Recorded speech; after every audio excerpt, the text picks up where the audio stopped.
flags. Yeah. But what about the BBC? Because the BBC is still at the very centre of all of this, right? At the weekend, Pro-Palestine. on the Laura Kunsberg show, we had Victoria Derbyshire interviewing a former Israeli Prime Minister who accused the BBC of lacking moral clarity. Let's have a look at this. And I understand that BBC has taken a side of on the Gazan side because all your questions are only about the Gazan civilians. That's not true. You haven't asked one question. That's not you haven't true. asked one question I began about by those children. From the very beginning of this interview, you just are asking me about them. Mr. But Bennett, it seems that that is you not cared true. little about our side. Oh, it is. Mr. Bennett, I began by talking about the hostages. And what I'm asking you about now is... No, I'm not talking about the hostages. I'm talking about the babies that were murdered. And you keep on caring only about one side, but that is the BBC way. But let me tell you something. We're here protecting you. We don't need your protection. That's putting her in a place. That really did. That's Naftali Bennett, right? Yeah. I mean, the point about all of this as well is that the BBC is doing itself huge damage at the moment because around the world it is no longer seen as it used to be seen, which was this sort of beacon of freedom, this beacon of sort of, you know, of neutrality, if you like. Yeah. Because now, every time you see the BBC, you get the same message every single time. It was only this week on Plank of the Week we talked about BBC Arabic, where they had actual BBC journalists employed by the BBC praising the Hamas a terrorist attack on Israel. Yeah, on social media. Yeah. Don't let the BBC, don't let Victoria Derbyshire, the greatest apologist for the state broadcaster who ever existed, and let's face it, there's quite a few of them, John Simpson included, don't let them tell you they're studiously unbiased. They are pro-Palestine and anti-Israel. It is nakedly, blatantly, shockingly obvious. And people like Victoria Derbyshire are symptomatic of the BBC. Those people who work in that weird little cult in the middle of London called the BBC at Broadcasting House, they believe they're right about everything. Well, they're not right about this because they're not unbiased. They are shockingly prejudiced towards Palestine, and that they really should get their house in order. It really is quite extraordinary, isn't it? Because one of the things that the BBC is very bad at is actually having a difference of opinion, because they don't know what that's like. They've never met anybody who's pro-Israel. They haven't employed anybody who's pro-Israel.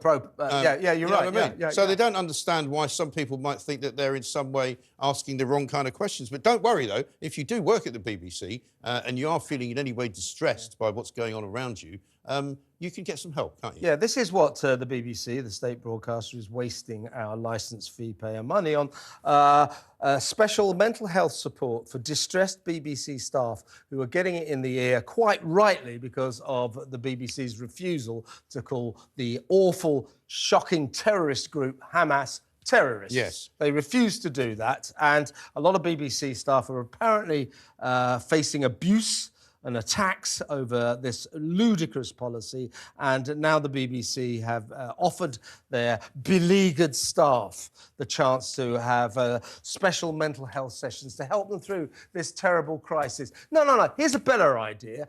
Don't waste our money on that nonsense, that claptrap, that virtue-signalling claptrap. Start calling Hamas what they are, terrorists. Yeah. But now they've hung themselves up on this, haven't they, for the rest of time? There's a story over the weekend about how they've basically sort of slowly, without saying anything, dropped the use of the word militants, and they're using some other word. I haven't been paying enough attention to the BBC News to see precisely what they're doing, but I think it's right to say they're now kind of trying to avoid referring to Hamas as anything. Yeah, well, I'll tell you exactly what they're calling him. They're calling them the proscribed terrorist group Hamas. Right. So, in other words, they've realised they've been wrong, but they can't quite bring themselves to do what everybody wants them to do, and that is call Hamas what they are, terrorists. Yes, they're a proscribed terrorist group, but they're also that means they're terrorists. Call them terrorists. It might as well say who some people call them terrorists. Well, that's what they're doing, but they're now not. They were saying, oh, it's governments that call them terrorists. Yeah. We don't. Now they're not saying it's governments. They're saying they are a proscribed terrorist group. Well, that means they're terrorists, so call them that. I mean, surely if you carry out a terrorist attack, you are a terrorist group. Exactly right, It's Mike. that simple, isn't it? That's not all that's going on at the BBC, though, because, of course, they've now spent another 50 grand restoring a statue by the sculptor Eric Gill. Yeah. Now, the trouble is, there's a lot of people who say that sculpture should be taken down. I don't know if you're one of those people, but he was a renowned paedophile. He admitted sexually abusing his daughters children. in various His published own children. diaries, his own and children. his dog, if you want. But this particular statue has been outside the BBC for a very, very long time. You can see it there. And campaigners have been trying to get it taken down. But instead, they seem to get everything wrong, don't they? They've spent 50 grand restoring it. Yeah, What's I mean, this is the scene by Eric Gill. It happens in Prospero's books, one of Shakespeare's plays, and you know, it's an angel and a child or something. But you know, Eric Gill. I mean, this is the argument here is.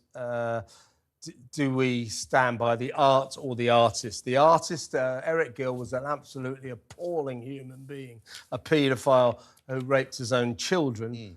So I would suggest the BBC think about this sculpture, this showpiece sculpture, over the big entrance of the BBC at Broadcasting House in central London, but they don't, and of course it keeps getting attacked. Only recently, a guy climbed up there to protest about the paedophile nature of this artwork and started chipping away with chisels, and now they've got to repair it. Like a lot of stories that involve the BBC, you know, it's one thing to say, let's have the argument about whether or not you should read books by people who are not very nice, or whether you should look at art painted by people who have committed various crimes. I think the difference for the BBC is it's not running an exhibition by Eric Gill. It's got one of his statues as a centrepiece of one of their main buildings, where Broadcasting House is their main building. Okay, let's call it that. Yeah. I mean, they've got many other buildings, but I mean, this is the their headquarters, I suppose, in London.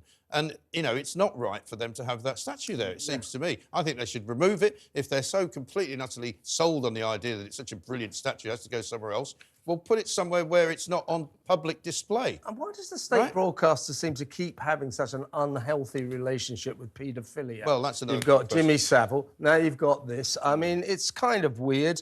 And for once, you know, usually I say let the art stand for itself. We shouldn't morally judge it just because the artist was questionable. But on this occasion, I think maybe the BBC should say this is more trouble than it's worth. Get rid of it. And I think because, as I say, because put it somewhere else. Well, put it in the basement or something. But well, I mean, put it somewhere else, not outside the state broadcast. But this is my point. The point is that they do have some sort of duty to the public. And if enough members of the public who pay their wages, after all, via the licence fee, if they object to it, then get rid of it. That's it. And you know that building. You know that building on which it is poised. This statue. So that building, new Broadcasting House.